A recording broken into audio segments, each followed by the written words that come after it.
Uh, It seems like we're streaming. All right, so let's get started. So, hello everyone, welcome back. This is Grandmaster Akshayraj, and today we are gonna analyze a game, but we are also gonna be focusing on one of the um, concepts which is slightly advanced in middle game thinking, right? So we have lots of pieces on the board, right? So we have rooks, bishops, knights, queen, and king. But one of the most common exchanges that happens during the course of a chess game is the exchange of a bishop, of your bishop, for one of the enemy knights, right? So either this bishop can get exchanged for one of the black knights, or this bishop can get exchanged for one of the black knights, right? And these exchanges are pretty common, but there are also some rules and guidelines to decide whether you should go for that exchange. And it's vice versa, right? So you also sometimes have the choice of exchanging your knight for your opponent's bishop. Sometimes we are given with those choices, but it's not clear to us when these choices are good for us or when they are bad for our opponent, right? And so today we'll be analyzing a game which pertains to this topic, and we'll be looking at a game where we'll try to come up with an algorithm or a thought process by which we can make these kinds of decisions simpler for future games. So let's take a look at one of these games. So what I'm going to do is that I'm going to directly bypass the opening stage. I'm going to go through it pretty quickly, and then I'm going to come to the point where the decision was made by one of the players to trade his bishop for the knight and go in a knight versus bishop middle game and end game. Okay, so let's just go past through it. D4,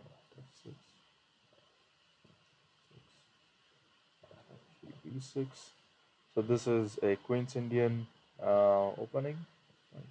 For those of you might not know, Black is attacking the C4 pawn, so I support it. Now check, Bishop G2, and Black goes back to E7. Well, there might be a question to some of you: why is Black giving the check instead of just playing direct Bishop E7? Well, the reason is that by giving the check, so the ideal place for this bishop on c1 for white is to go to b2, right? Because white has just played b2. And by giving the check, what black is doing is he's sort of disturbing white's placement temporarily and putting the bishop on d2, right? So now the bishop cannot go on b2. So if it has to go to b2, it will have to spend a move, bishop c3 and bishop b2, and in that way black will like earn one tempo. So that's the reason for playing the check. Another reason is that the d file also gets blocked for a moment, so white cannot play d file immediately, but that's more of a secondary effect than the primary objective of blacks. Bishop e7, knight c3. Well, white wants to control this e4 square by knight c3, and now as you can see, this bishop would have been better placed on b2, but it's misplaced on d2. Castles. And here, white simply goes e4. So white could have gone bishop g2, but what white saw was he's getting an opportunity to establish the center. And if any of you had been following my previous sessions, I always place a big importance on center, at least in the opening and middle game phase. So keeping the control of the center um, gives the side who controls it uh, a significant strategical advantage. All right, so black decides to break it with d5, takes bishop into f1 first. White takes with the king, e into d5, and now obviously if white takes, then white's pawn structure is pretty weak, especially the d4 pawn. So with that in mind, e5 was the right decision. White plays e5, knight d4, and now as here you can see that white's bishop is attacked by black's knight, and white's reaction is very typical. That he doesn't go with bishop e1 trying to save the bishop for the knight, but he's open, in fact, encouraging black to take the bishop on d2. So he's attacking the knight on e4 and threatening to take the pawn, right? So knight e4, d4, queen d4. That's what white's threat is. And so white is sort of forcing black to take his bishop. Black takes the knight, which I think is the right thing to do. Bishop into c3, queen d7, and white completes his artificial castling. Black was threatening queen h3 check, so I'm protecting the h3 square. And white has completed his development. Black goes knight c6, rook h1. All right, so we have entered the middle game phase. Right, so from here onwards, how to continue? So it's relatively easy these days to get out of the opening with opening books and all. But the larger question still remains is how to continue in the middle game. And a general, like rule of thumb when it comes to planning, doing plans, or finding moves in middle game is to look at the pawn structure. So the pawn structure is one of the key indicators of what your opening and middle game plans should be. So white's pawn structure uh, has more, like has this one big pawn island. So D pawn, E, F, and G, this would be considered like a one pawn island. Even though the E and F pawns are not connected, when determining a pawn island, you are looking at the adjacent piles, right? So all these five pawns can come under a single pawn structure, like or a pawn island, and then these two pawns are like a separate entity, right? So white has two pawn islands, but the majority of the pawn island is on the center and king side, right? So let's say if white gets f4, then this becomes like a massive pawn chain. So white's pawn structure is in center and king side, and if you can look at the direction of the pawn structure, right? So this is always a visual aid I use, is that white's pawn structure is like this, right? So there is an arrow from the queen side to the king side. So you can use this arrow as like a guide or like a rule of thumb to determine where white's plans should go. So what white's pawn structure is telling him is that white should have plans in the center or on the king side. And when you get this signal, the center and the king side, then you can try to place your pieces appropriately or in those places where they're targeting either the center or the king side. So as you can see, when I get the signal, I can try to place my rooks in the center. I can try to put my queen, or which is aiming on the king side.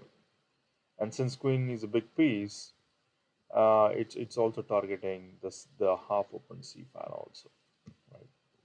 So that's what white's plan should be, playing on the king side, queen side, and the c file. Now let's look for black, right? So let's take a look for black. So for black's pawn structure, again, he has two pawn islands. He has this a7, b7, c7, d5. That's one pawn island. And then there is another pawn island, f7, g7, h7. That's another pawn island.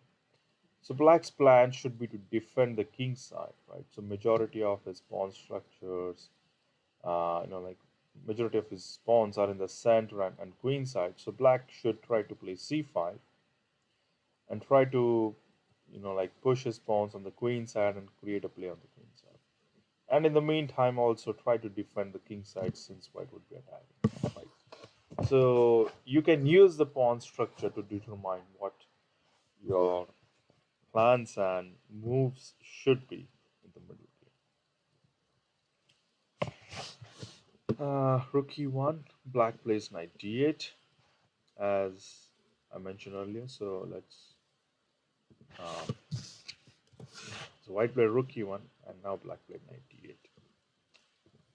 So black, I think she's trying to play c5, and I'm also trying to block and also trying to block white's pawn structure or pawn attack by putting his knight on e6. So pretty strategical.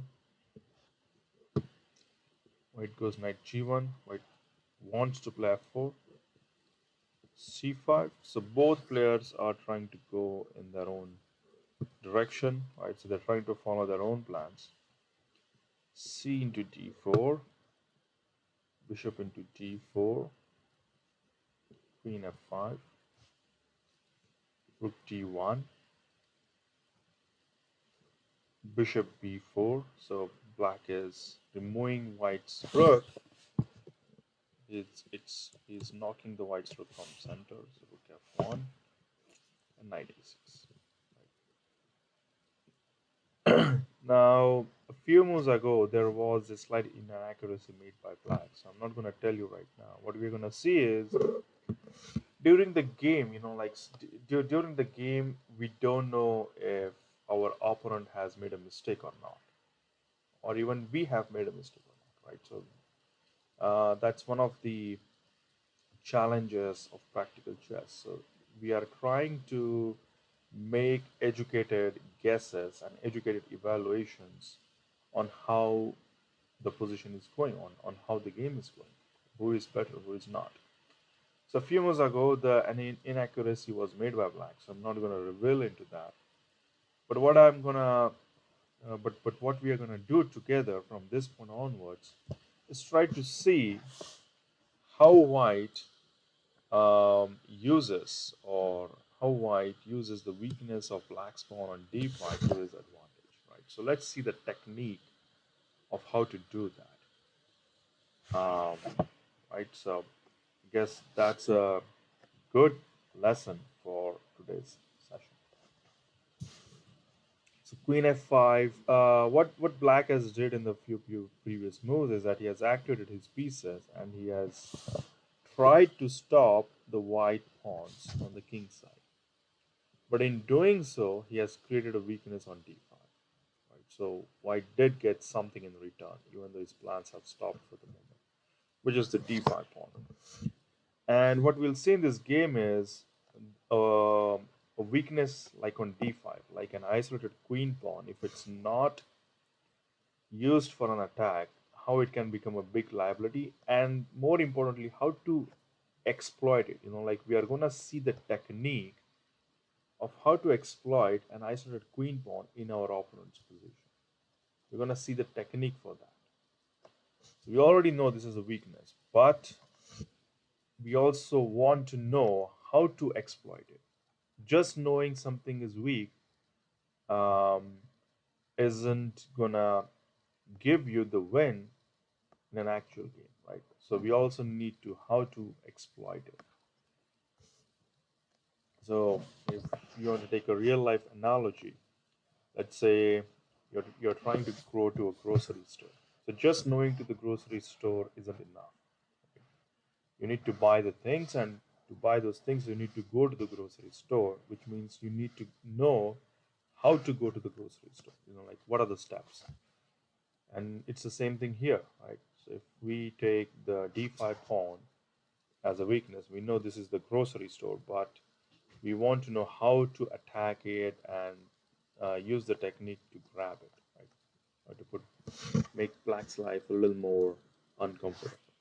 That's what we're going to see from this point onwards. We're going to see the technique to exploit the pawn on d5. One thing to keep in mind is things can seem a bit slippery, right? So it might seem that white has advantage, and that advantage is going, but in some cases that can be only a mirage, right? Even though that appearance is there, but we'll see that the d5 weakness is a long-term weakness which can even go until the end game. So we'll also see that. So right now we are in the middle game, but this weakness even helps white to press black in the end game. All right, so queen f5, rook d1, rook f1, knight e6. White's first move from this point onwards was to play queen d3. And I think queen d3 is a very good strategical move. The reason is this black queen on f5, it's obstructing white's pawns. White's pawns cannot move forward, right? So they cannot move forward. And by exchanging the queens, once the queens are exchanged, then I'll get to move my pawn to f5, which will mean my pawn can go to g4. So queen d3, brilliant strategical move. Queen takes d3, rook takes d3, rook c8. Now black does has a counterplay on the c file, so white has to pay attention to it. White has to be careful about it. Knight f3 and check. And rook f2 is sort of forced to protect the a2 pawn, and black doubles on the c file.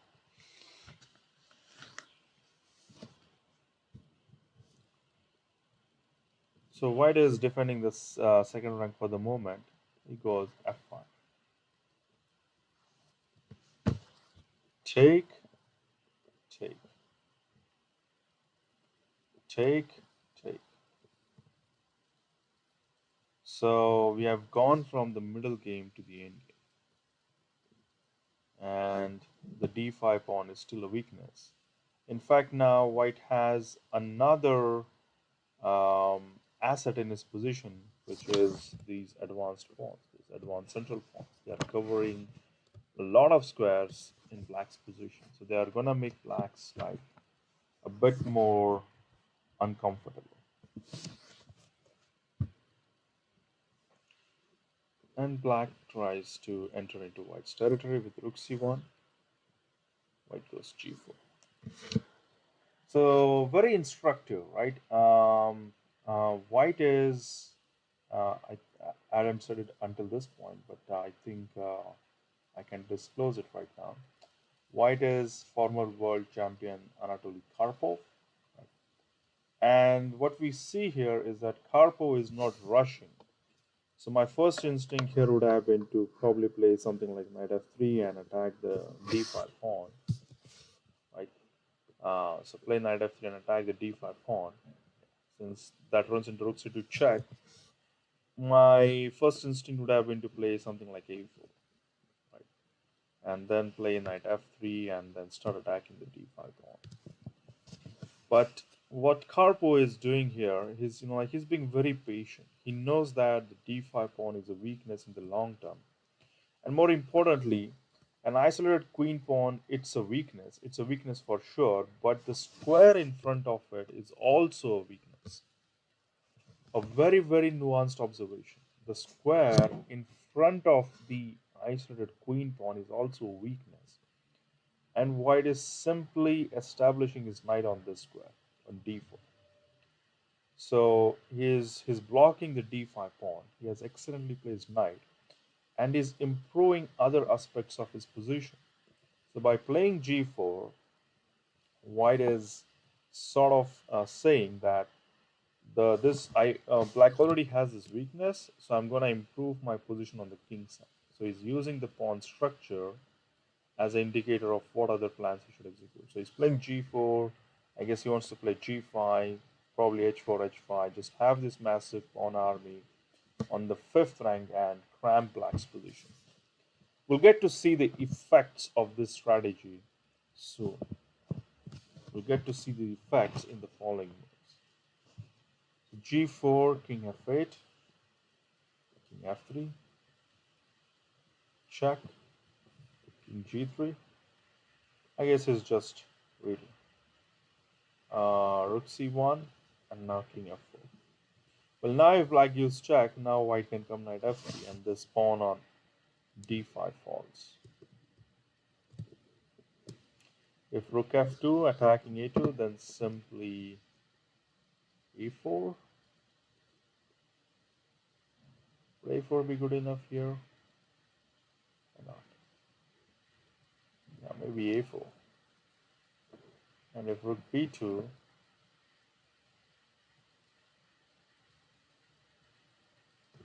I suppose take, rook d7 attacking the a7 pawn. Black, let's say black plays a6, try to defend it. Then this might run into some very nasty check. I guess knight g5, attacking f7. Bishop e7 probably runs into f6. Because now take, whoops, takes, the bishop into f6, then I have rook into f7 check and take the bishop, right? And if rook b4 check, well, I think white just has to escape the checks, I guess. Just king f5 here, and this is even worse for black.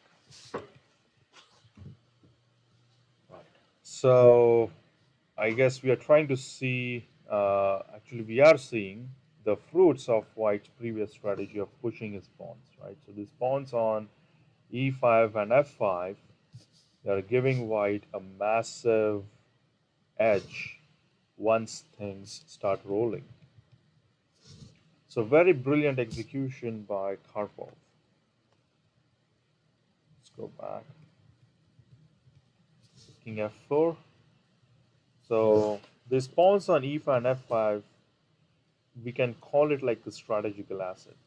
Because whenever things start moving, white gets his rook on d7, knight on g5, this knight on g5, and black's f7 starts to fall. He cannot even play bishop e7 due to f6. So very, very useful strategical entity, this e5 and f5 pawns. So e5, f5 pawn duo is a very useful strategical element in white's position.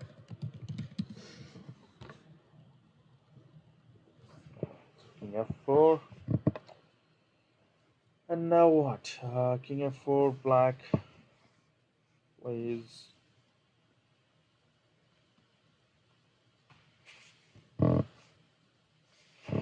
h6. You can understand the impulse, the instinct to stop white's pawns. White goes h4. So white is not hurrying with attacking the d5 pawn. He's just continuing with his play. King e8. Now he attacks it knight f3. So after getting this massive pawn formation, now he starts attacking black's pawn on d5. Black goes bishop e7,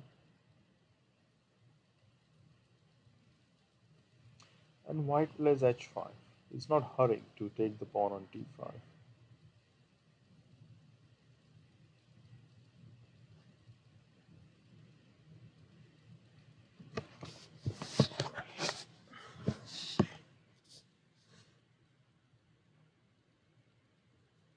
e6.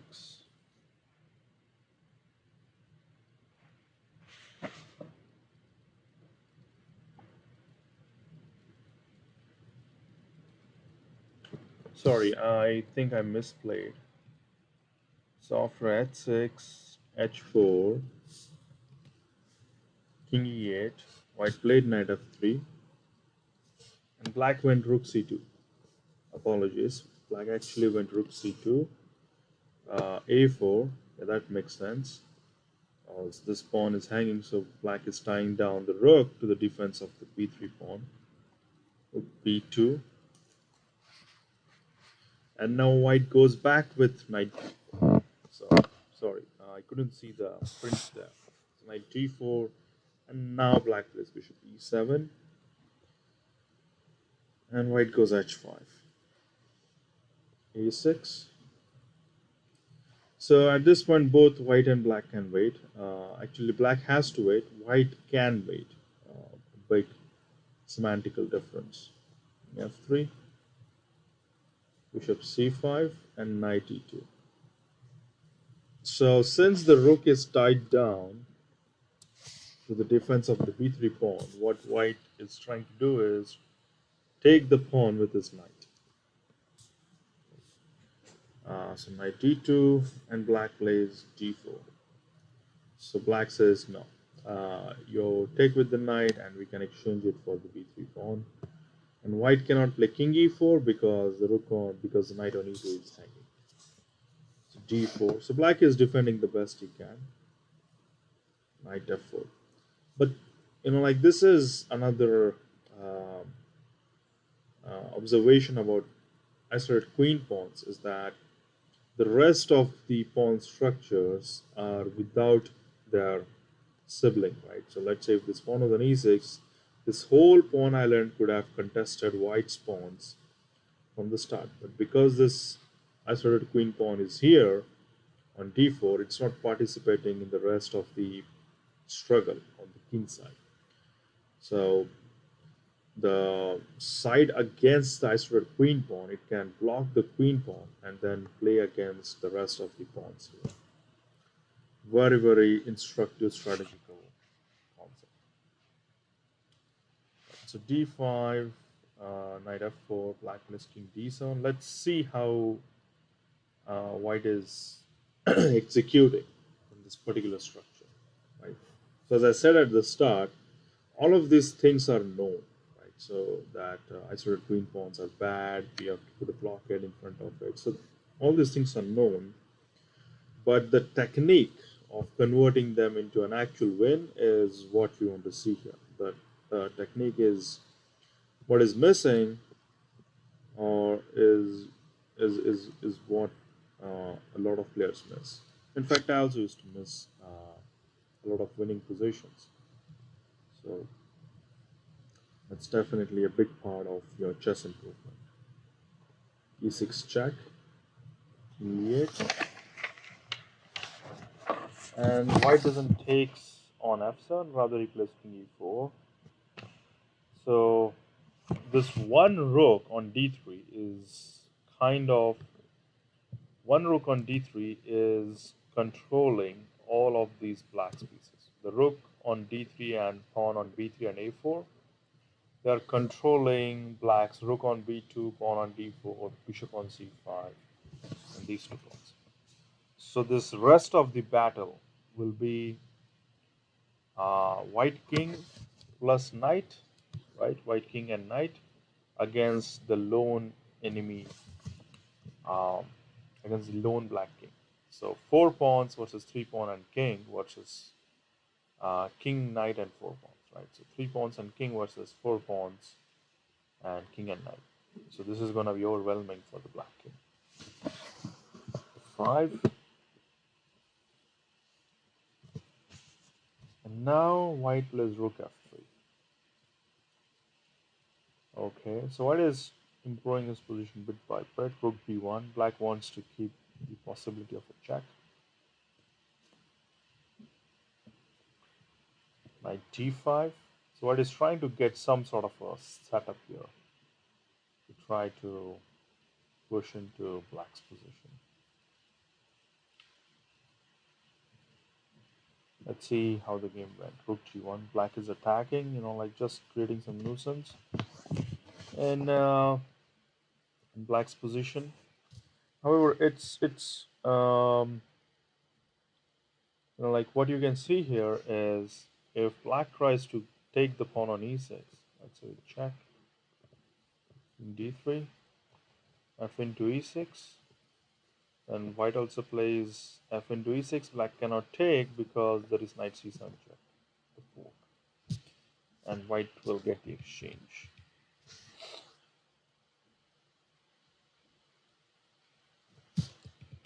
So black goes rook g1. Here there is another move, like let's see what happens if black waits with king f8.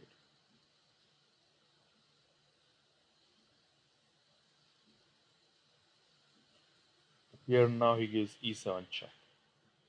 If bishop into e7, then king into d4.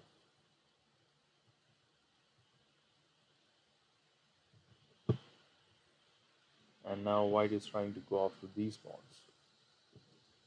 Rook g1, king c4, rook into g4 check, king b5.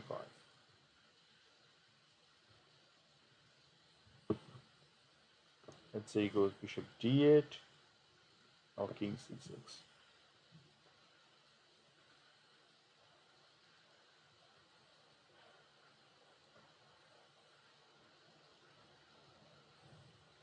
And now here, the reason why didn't took knight into b6 is there is a check on b4, right?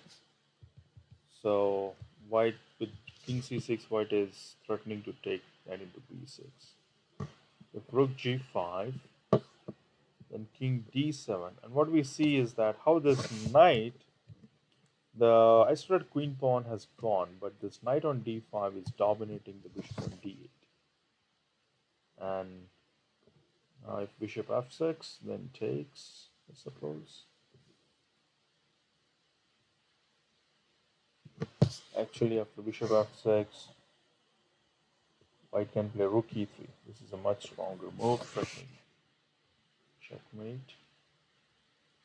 And yeah, this mate cannot be solved. If he plays g6, then knight into f6. Actually goes here. So let's see, king c6, rook g5. This pawn, this rook endgame would be winning. Takes, takes. Rook into h5, king into a5. Well, now there is a race. There is a pawn race, but white's king is much better placed. Let's see, there's rook h1, b4, h5, b5, h4, b6, h3. h3 would be a mistake because now I can play rook b3, h2, then b7, and white queens with the check. So there are a lot of complications in the resulting knight and bishop endgame.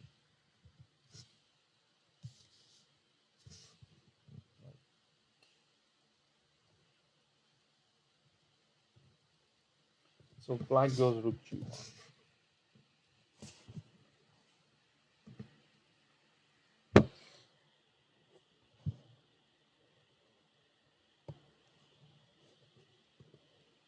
King d3, rook into g4. So white just gave up the pawn on g4, but now there is a breakthrough with f6.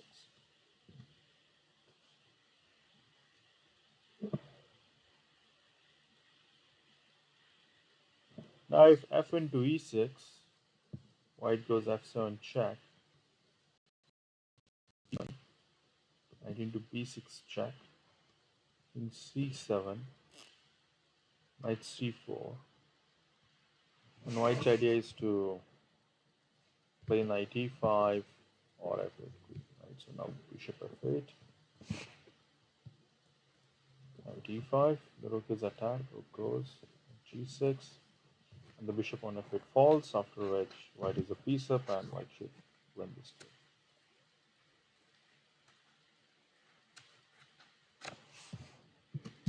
So let's take a look at what point white played f6.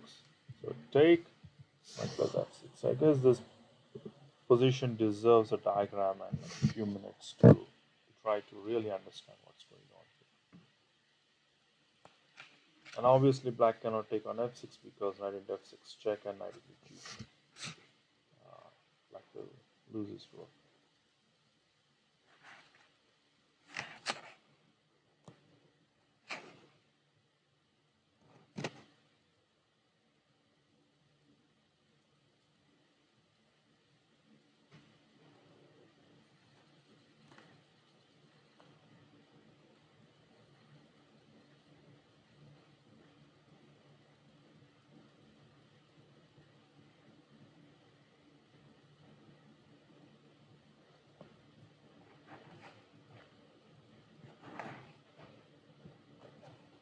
So black can't do much except wait. Black waited with bishop d6. Now white took knight into b6. Black has the same problem, which is if it takes f into e6, then there is f7 check.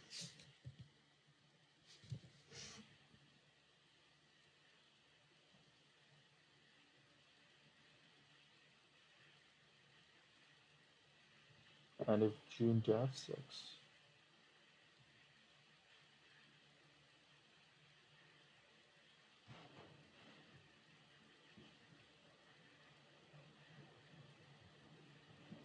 then white can go rook into f6.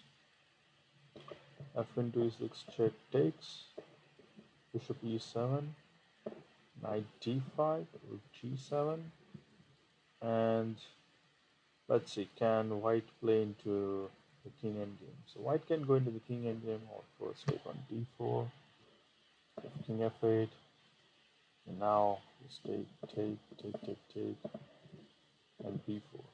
If takes, then king c4, and white should win this. So let's go back to g into f6. G into f6, rook into f6. I'm threatening the f7 pawn. Black takes, the bishop on d6 is under check, right? King and bishop on d6, double attack. Bishop e7, knight d5, rook g7, king into d4, everything is pinned. So let's say black goes king f8, white goes into a king pawn endgame and creates a passed pawn, and this is bishop win for white. Bishop pawn. Right.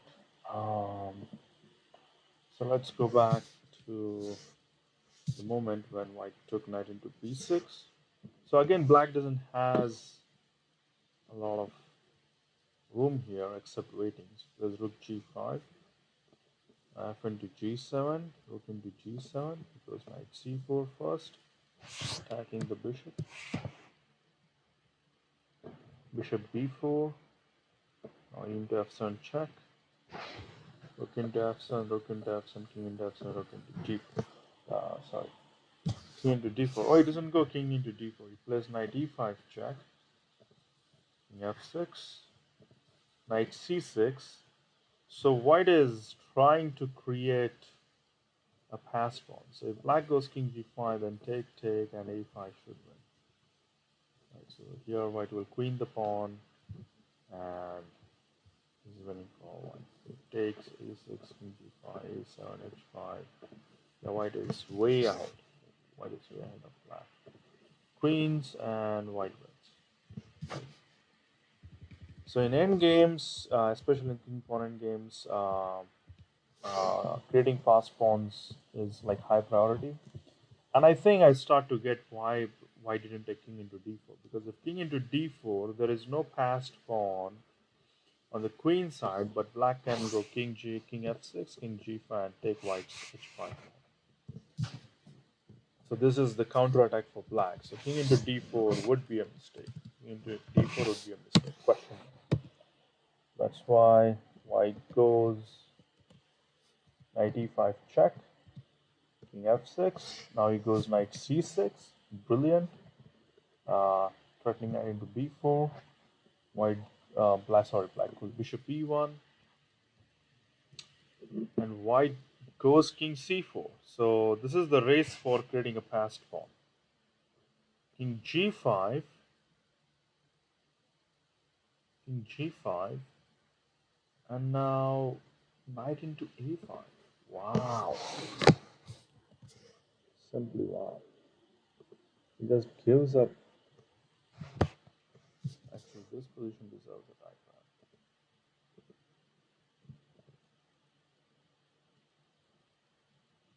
He just takes knight into a5, and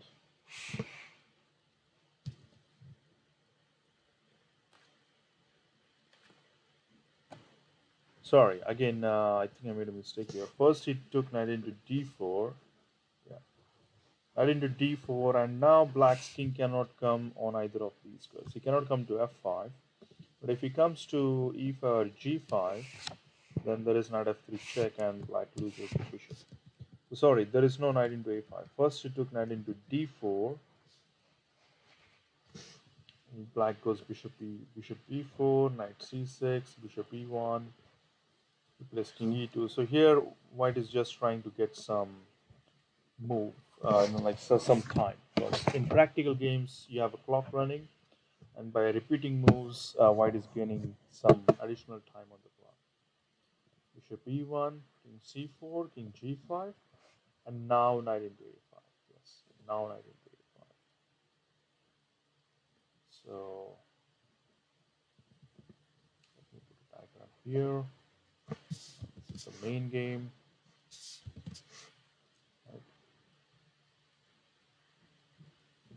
This did not happen, so let me remove this. So king g5, and now white takes knight into a5. So as I said earlier, passed pawns are important in endgames. And that's what white is creating. So take, bishop into take, b4, black saves the bishop, but bishop d8, a5, black takes king into h5. If a6, then black can go bishop e6, right? So white goes king b5, black goes bishop g5, white goes a6, black has to stop the pawn, white goes king c6, king g4, b5, h5, b6, takes, h4, a7, h3, 8 queen,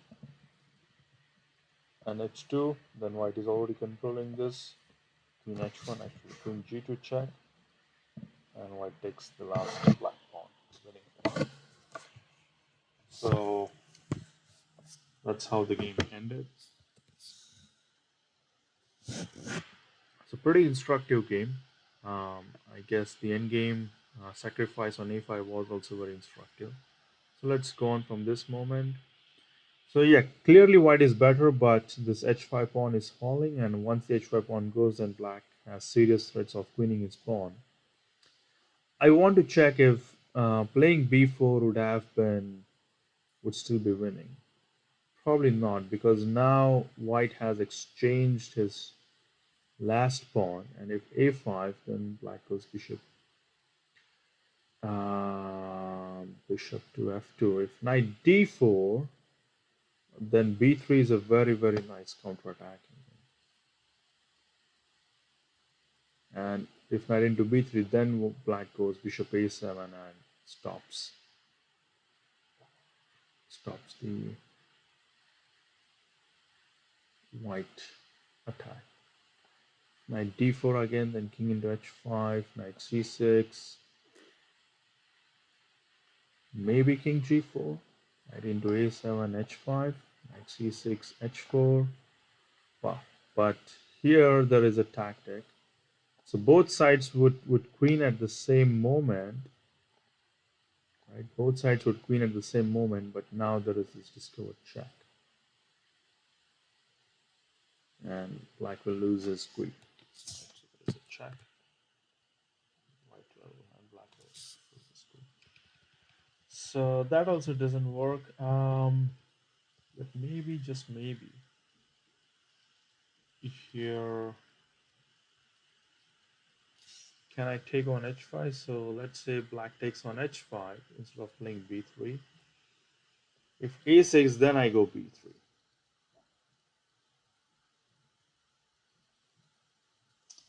Yeah. And now if knight into b3, then I go probably bishop a7, knight d4, the same thing. But the difference is knight c6, then I have this b6 square.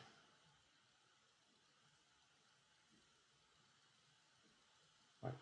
And if king b5, then I go bishop e3. Now white cannot block with knight d4.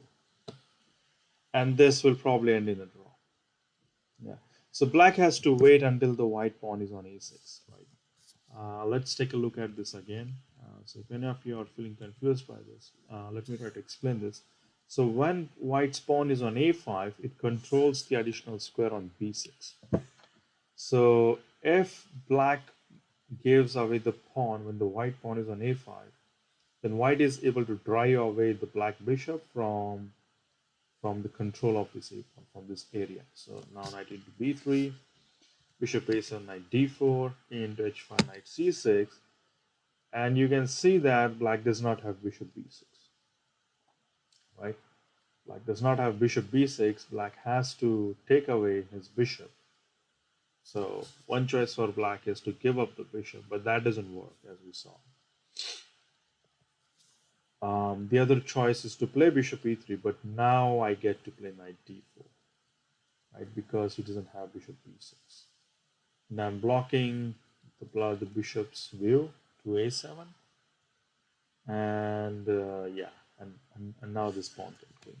Now this pawn can queen. King g4, just a6, and white queens his pawn. Cannot stop it. There is another choice for black, but this also fails. a6, bishop b8, knight c6. And again, the bishop has to drive out. The bishop has to stay on the longer diagonal, right? So this is the longer diagonal. So the bishop has to stay on the longer diagonal to try to stop the white pawn, or to try to stop the past a pawn. This is a shorter diagonal. This is a very short diagonal, like a 2-square diagonal, and this will not work. Right? So when the pawn is on a5, so if black plays b3 when the pawn is on a5, white is able to successfully drive the black bishop out of this long diagonal. Right? He's able to drive it out, and then he can push his pawn. Whereas if black waits, for white to play his pawn to a6, now you can see I have this square. Plays b3. Naturally, if white goes for queen, then I will also queen, queen, queen, and I don't think there are any checks which force here. I mean, white can take this pawn, take this bishop, but queen versus queen knight is a theoretical draw. And white doesn't have any pawns. So black waits for white to place pawn to a6, then plays b3, and now he gets the b6 square. So he goes to a7 first, but now we have knight d4, king g4, knight c6, bishop b6, king b5, then bishop e3, and white cannot block knight d4. If he plays king c4 trying to block, then I go bishop b6 back again. So that's what was happening when the pawn was on a5. So remarkable insight, right? So remarkable insight into the endgame. Right, so seems like pushing the pawn isn't the best idea, because white needs to preserve the pawns. In endgame, the pawns are more valuable than the minor pieces, which is bishop and knight. Bishop smash knight. So b4 is not good. Knight into a5 is the only winning move.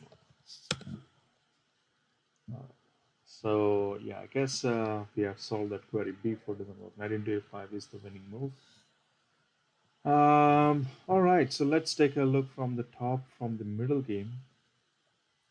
So our middle game started roughly about here.